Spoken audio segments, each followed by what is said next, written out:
Today we're diving into a case that's so chilling, so controversial, that it's still a topic of debate to this very day. This story was the main inspiration for the movie The Exorcism of Emily Rose, and is one of the few exorcism cases that resulted in a criminal trial. What follows is the true exorcism of Anneliese Michel. Hi folks, I'm Johnny and welcome to The Oddest. Annaliese was known to be a really nice, caring and obedient girl, but then something strange happened. She seemed to be taken over by an evil force that nobody could explain. This led to a terrifying ordeal for all those involved. This whole situation turned into a modern legend that's pretty complicated.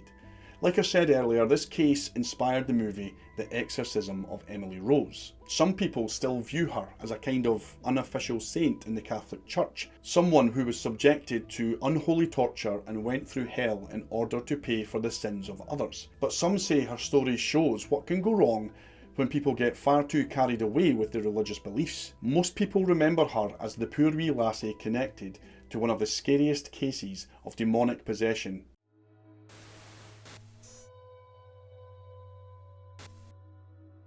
Anneliese Michel was born in 1952 in a tiny town in Germany called Klingenberg, where being Catholic, well, it's a pretty big deal. She grew up in a really religious setting. Her family were super into the whole Catholic thing, like old school devoted. They were so traditional that it was like their rule to make sure that at least one of their kids became part and got involved with the church. Anneliese herself actually wanted to be a Catholic teacher.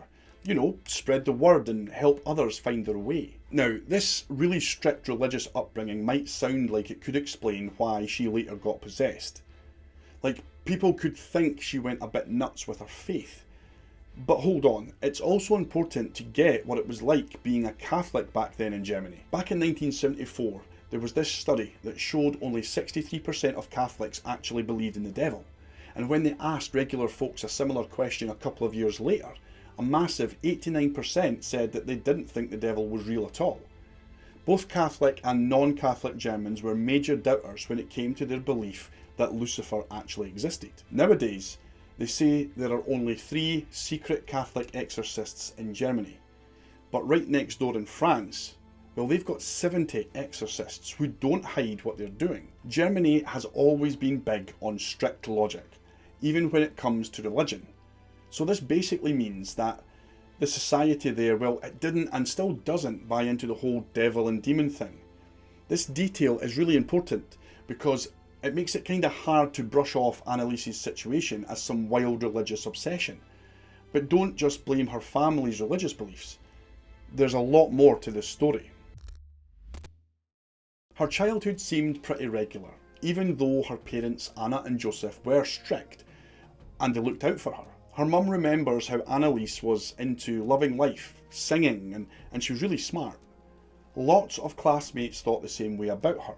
She was quiet and happy, and she left a good impression. Things started getting weird around Annaliese's 16th birthday. Back in September 1968, she passed out at school. Later that night, after midnight, she woke up but she couldn't move, and her body acted all strange. She found it hard to breathe and complained that her tongue felt really swollen and sore.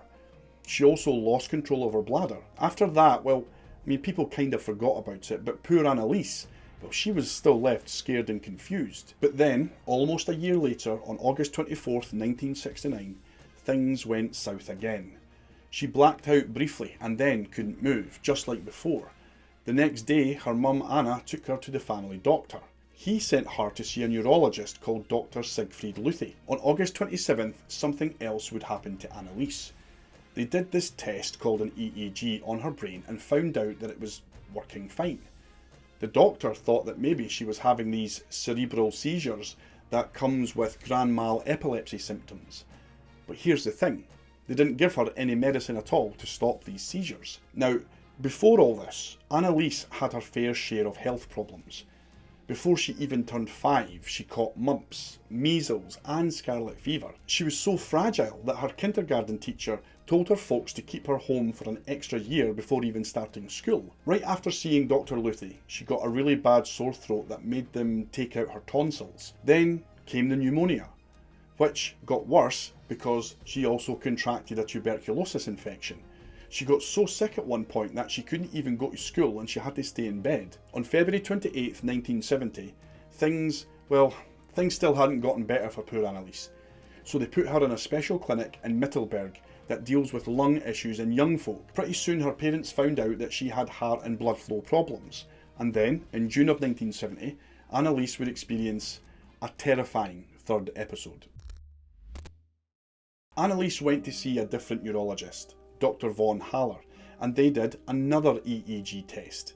But this time, well, things weren't okay. Things were very different. The doctor saw some weird stuff in her brainwaves, like messed up alpha waves and these scattered delta and theta waves. So they gave her medicine to stop these seizures. That's when her treatment for epilepsy officially started. So finally, on August 29th, she got to go back home. By now, it's pretty clear, right, that Anneliese, well, she wasn't doing great. When she was at this Mittelberg clinic, she talked about seeing something called Fratzen, which means scary faces in German. Later, in September of 1973, she told Dr. Luthi all about that. These faces that she saw were totally evil looking, like demons. Whenever she saw them, she felt like there was nothing inside her. She felt completely empty, like the devil himself was taking her over. And there's more. She also mentioned smelling horrible odours, which she described as burning feces. Her seizures even got worse, and she said that she saw those evil demon faces a lot more often. Then the faces began to speak to her. They told her that she was damned to go to hell. Even with all these crazy events, Anneliese managed to keep her everyday life going and even had a loving relationship with her boyfriend Peter. Over the next 2 years, she went to lots of different doctors and they gave her medicine for both the seizures and the psychosis that followed. Dr. Luthi, the brain expert, gave her Dilantin, which is used to treat grand mal epileptic seizures. Now, even though Anneliese had a really rough time being sick for a while, no one actually thought that she was possessed right from the start. They all figured that she had a sickness that, well, it could be treated with medicine. Between March and April of 1973, things got even weirder. Anneliese started hearing noises in her bedroom at night. She would wake up from knocking sounds, but nobody else in her family could hear a thing.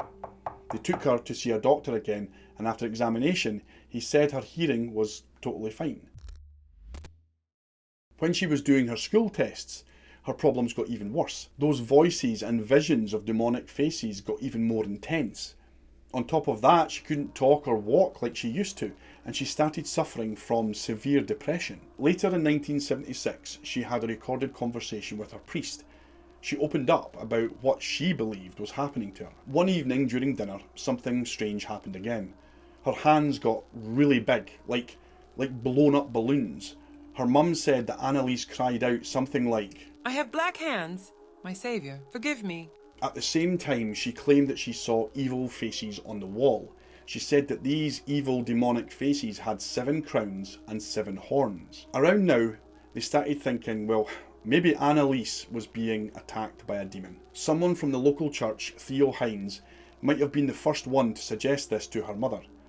The medicine Anneliese was taking, it just didn't seem to help, making this idea seem a lot more likely. Sometime in the second half of 1973, Anneliese found some comfort by talking to Father Ernest Alt, a priest who agreed and thought that she was influenced by Satan. During a later interview, both of them said that at first they were doubtful about this whole situation.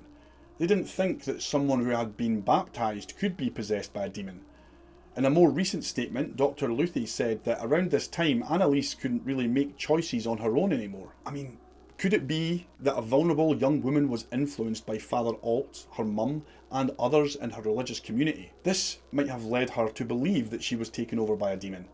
It seemed like Anneliese's growing discomfort with holy stuff, like holy water and crosses, well, this just backed up the idea of this demonic possession. Her mum, Anna, remembered one time when Anneliese stood in front of a statue of the Virgin Mary and her eyes turned pure black. In May 1975, Anneliese went through some really tough times. Her grandma, who she was really close with, had passed away, and her sister Barbara moved away also to follow a writing career. Writers talking about Anneliese's story emphasise that she was really sensitive and had a hard time dealing with the world around her. In a chat with Father Alt a few months earlier, on September 9th, 1974, Annaliese said something like, "I can't handle reality." Some experts call this the moment that she had a mental breakdown, which ended up being diagnosed as dissociative disorder with multiple personalities. But back then, people were more into the idea of demonic possession being the reason for Annaliese's condition. In 1975, Father Arnold Renz, a senior priest and exorcist, came aboard Annaliese's case. On his first visit, he was totally amazed by what he saw. He said that she would suddenly be thrown to the floor like some powerful force was doing it. Every time she would get up on her knees and start saying the Hail Mary prayer. Annaliese's mum said that the devil was always throwing her daughter down to the floor, so Annaliese ended up just sleeping on the floor. She slept on the floor for 3 whole years. In later years, Father Renz said that they took her to lots of different doctors and psychiatrists. Annaliese's mum even said that Dr. Luthi suggested they should ask a Jesuit priest for help. Lots of folks in the case thought that since medicine wasn't working, well, it must be demonic possession. But here's the thing. Back in the late 60s and early 70s, people didn't understand epilepsy as well as they do today. They didn't even have MRI machines until 1977, so they couldn't see the brain properly. And there's a type of epilepsy that doesn't even respond to medicine, which about 20 to 40% of folk with epilepsy actually have. That's around 400,000 people in America alone. So maybe Annaliese's epilepsy didn't get better with medicine because of that. After they tried everything else, Father Renz and Father Alt started getting ready to perform an exorcism. They did a kind of test exorcism to figure out if Annaliese was actually possessed or not. Once, the priest sat right next to her and mentally ordered, "Depart from her. Say who you are." Suddenly, Annaliese lost it and she grabbed her own neck and smashed the rosary she had around it. In stories like this, the proof mostly comes from what people see with their own eyes. In Anneliese Michel's case, since the church was involved, the priests wrote down and documented everything and kept all the records. That's how we know that breaking the rosary really freaked out everyone involved. To those people of faith, they firmly believe that only the strongest demons can destroy holy artifacts. After this, the priests wrote to the Bishop of Wurzburg asking for permission to do a formal exorcism. Once they got the green light, they started up the ancient Catholic ritual of exorcism, known as the Roman ritual of 1614. So, on August 3rd, 1975, Annaliese went through her first exorcism. The older priest, Father Renz, led it. It's important to mention that even though they were trying a religious cure, they were still trying conventional medicine too. Annaliese kept taking her prescribed meds, and that's when things got even more intense. Once the exorcism started, the demons started talking through Annaliese in this deep, guttural voice. It totally freaked out everyone there. Usually demons don't show themselves so quickly in an exorcism, but here they were, shouting through Annaliese. The priests were baffled and overwhelmed by how fast she talked and what was happening. Everything got so crazy that they quickly wrote down everything to show the bishop and others later. Annaliese herself wanted the tapes from the exorcism to go public worldwide so that people would believe that this could happen. That's why we have the audio from these exorcisms now. Mit der Scheißkassette. Und zwar mit allen zu dem Scheiß gelogen Witzbuschkin. Und dann? Und dann? Dann muss den Dreck bekannt geben. Wie?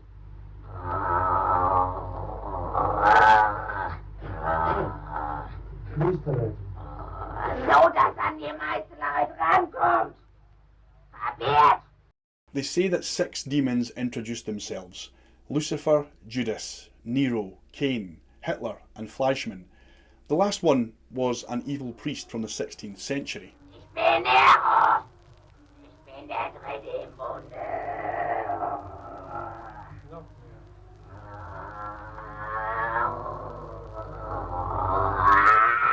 Halt ihr Maul.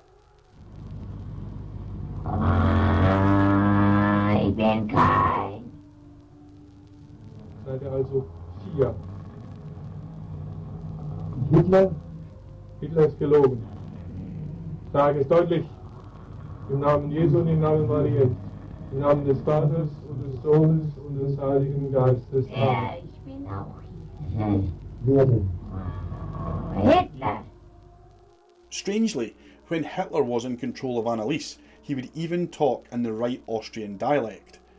The demons bashed the church, made fun of believers and non-believers, and acted like they were all-powerful. Lucifer himself even said that he wanted to take over the world. No surprise there. Some experts think that these names might have been picked by the demons just to scare people, based on the time and place. So maybe Hitler and Fleischmann, well, they weren't really the demons' names. The story about what those demons did to Anneliese are pretty scary. She would start speaking in tongues nobody would understand. She'd spend entire days attacking her own family with this crazy strong power, barking like a dog, eating spiders, and even drinking her own pee. On one occasion, she had grabbed a dead bird and bit its head off. Anneliese also said she saw demons dancing around the priests, mocking them. Invisible forces would toss her around the room, and she'd end up with bruises all over her body. Even though she would eat a lot, she would still look really skinny. Plus, stuff like tables and chairs, well, they moved on their own accord all throughout the house. Here's what's weird. Even with a history of health problems, like heart issues, I mean, how did Anneliese have the strength to hurt her own family and herself so badly? Whatever caused these crazy things, they still give you chills even now. Just listen to the recordings of the priests and you'll hear these bone-chilling screams.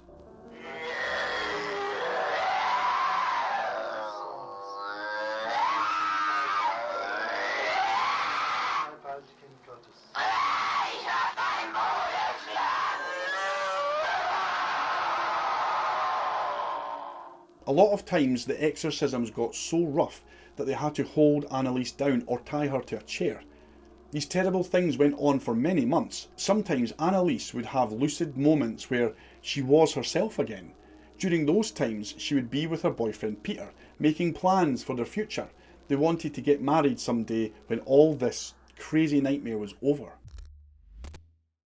Underneath all of the horror, there was still hope that medicine or even the exorcisms would finally free Anneliese from whatever was tormenting her. On one occasion, Anneliese and Peter went for a walk in the woods nearby, but something strange happened.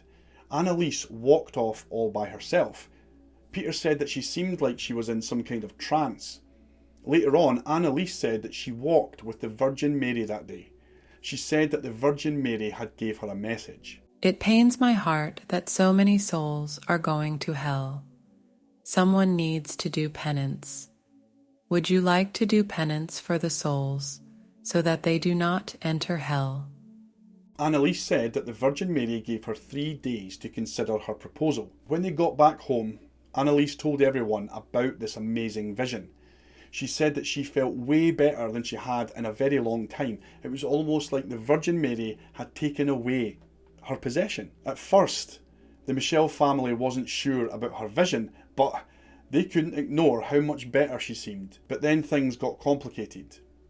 See, Anneliese wanted to accept the Virgin Mary's offer, but her parents, well, they didn't want this and they were scared.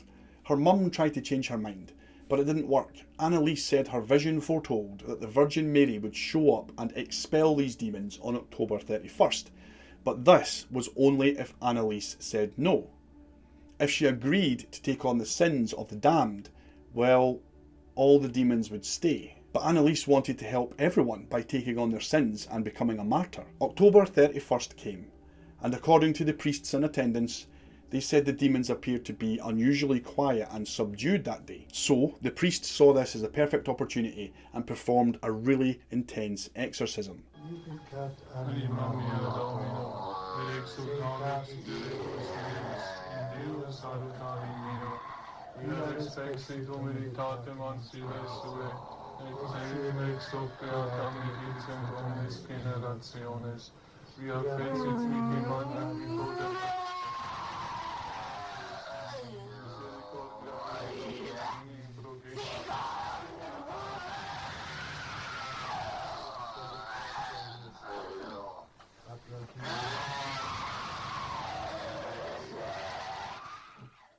They got the demons to agree, one by one, to leave Annaliese.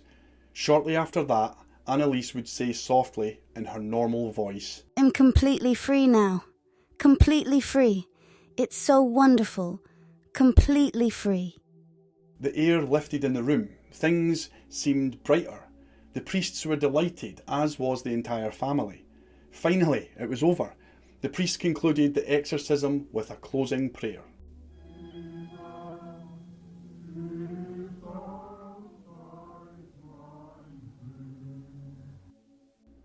But then,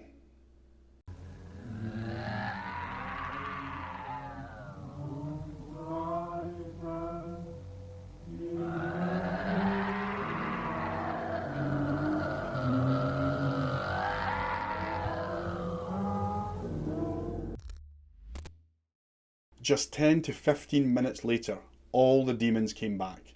They said they couldn't leave no matter how much they wanted to. They were stuck in Annaliese. After that, every day the demons would complain about being trapped inside her, even though they really wanted to go now.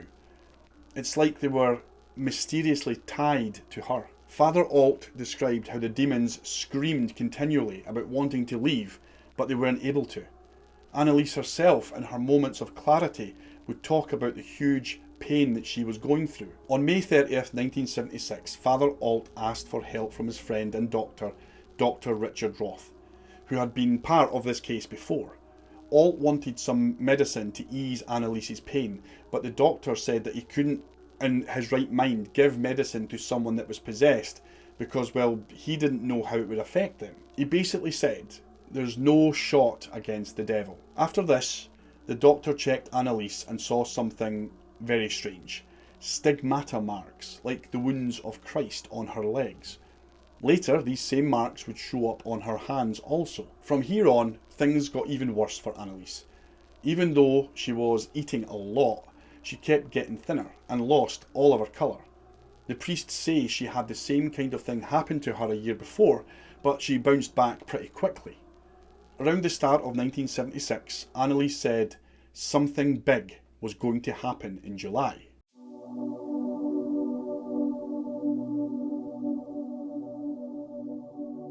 On July 1st, 1976, when she was just 23 years old, Anneliese Michel tragically passed away. Before she died, Annaliese had gone through the exorcism ritual a total of 67 times. Some of these sessions were really long, like up to 4 hours each.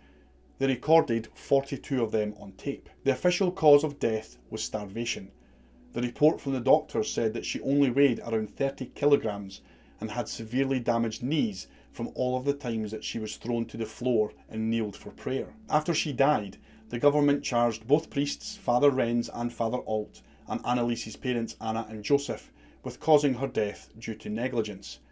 In 1978, all 4 of them were found guilty and got 6 months suspended sentence and 3 years probation. But the court case was full of problems. Even though the priests had tapes of these exorcisms as proof, the court didn't really believe any of it. A witness for the prosecution, Professor Satz, made a bunch of mistakes in his testimony about when things happened, like Annaliese's health history and these tapes. The idea that epilepsy could have caused her death got questioned also. The medical examiners that carried out the post-mortem said that her brain was completely fine and it didn't show any signs of epilepsy. Her skin didn't have any bed sores, which usually happens to starved people, but the court, well, they didn't care about any of that. The court might have been messed up, right, because East Germany was under Soviet control and they didn't like religion. So the trial might have been set up to make the Catholic Church look really bad and say that Annaliese wasn't possessed. The court even made fun of the priests. The judge himself actually asked Father Alt, "You're not married, right?" as a way to make fun of his faith. One thing to keep in mind is, Annaliese's family didn't get anything from this entire story, not even from the movie The Exorcism of Emily Rose that was based on her case. Her mum said that she didn't even want to see this movie and didn't know anything about it. Unlike other cases where families coined in on something, like the Lutz family in Amityville, the big difference being, well, Annaliese's family didn't make this shit up. Annaliese paid the biggest price, her life. She left behind a broken family who never got over the pain. Some people see her as a threat to their beliefs because she's proof of evil and hell. Some want to forget about her completely. Skeptics think she was just a sick girl that was caught up in religion, but a few think that she gave her life to fight demons, like a modern saint. People still visit her grave and leave notes to thank her for what she went through. No matter what you believe, Annaliese's story is one of the most puzzling cases of supposed possession in modern times. Thanks for joining me in this video. I truly appreciate all of you that take the time to watch any of my content. Stay safe out there, folks. Tell someone that you love them, and above all else, keep smiling.